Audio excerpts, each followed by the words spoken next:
UN quickly. The Chinese representative has made a statement basically saying,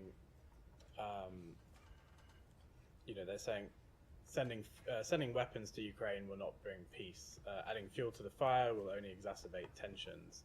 I guess given what you've been asking the Chinese or warning the Chinese about, they seem to be kind of turning that back on the US and saying, your provision of weapons to Ukraine is not helping.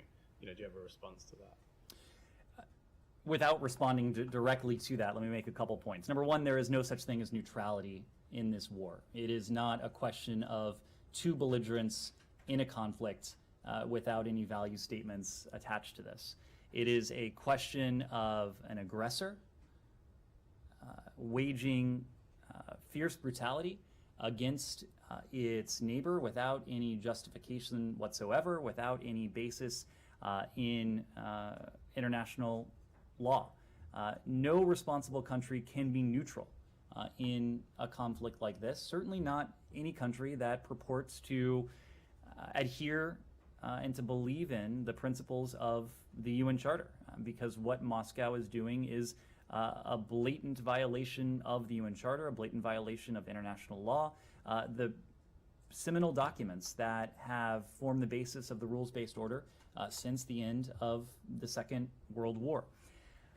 I think the other key point here, Simon, is that while Russia is undermining the UN Charter, undermining international law, not only chipping away at it, but in its actions seeking to, in some ways, dismantle it entirely, what we are doing through various tactics is buttressing, trying to preserve the UN Charter, trying to preserve the global order that countries around the world signed up to, including, by the way, Russia, including, by the way, China, at the founding of the UN and in the decades since. So one can claim that the United States is just adding fuel to the fire by providing security assistance to our Ukrainian partners. What we're actually doing is standing up for international law. What we're actually doing is standing up for the UN Charter, attempting to preserve and protect what has been at the core of the rules-based order over the course of some 8 decades. Every country, certainly, that supports Russia is doing precisely the opposite. Those countries that are attempting to maintain this veneer of neutrality, that itself is not a defense of the UN Charter. And just back to, you mentioned PRC is providing important support to Russia over the course of the last year. So the understanding is that's still not lethal aid, but is there any details you can give on what is it you're referring to as that support?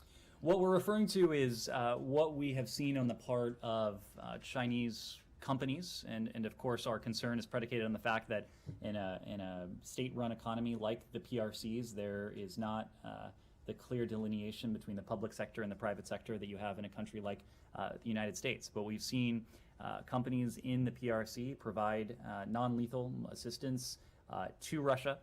Our concern, of course, would be were the PRC to take that one step further and to provide lethal assistance to Russia. This is not something we've seen yet, but at the same time, we don't believe that the PRC has taken it off the table. We remain prepared to sanction any entity, any company in any country around the world that violates U.S. or international sanctions. And just, it had been kind of previewed by the secretary that at some point you would give more detail about this intelligence suggesting that the Chinese are considering going a step further, that step further that you're warning about. Since Saturday we haven't heard anything more on that. Is there any more details that you're going to be able to give?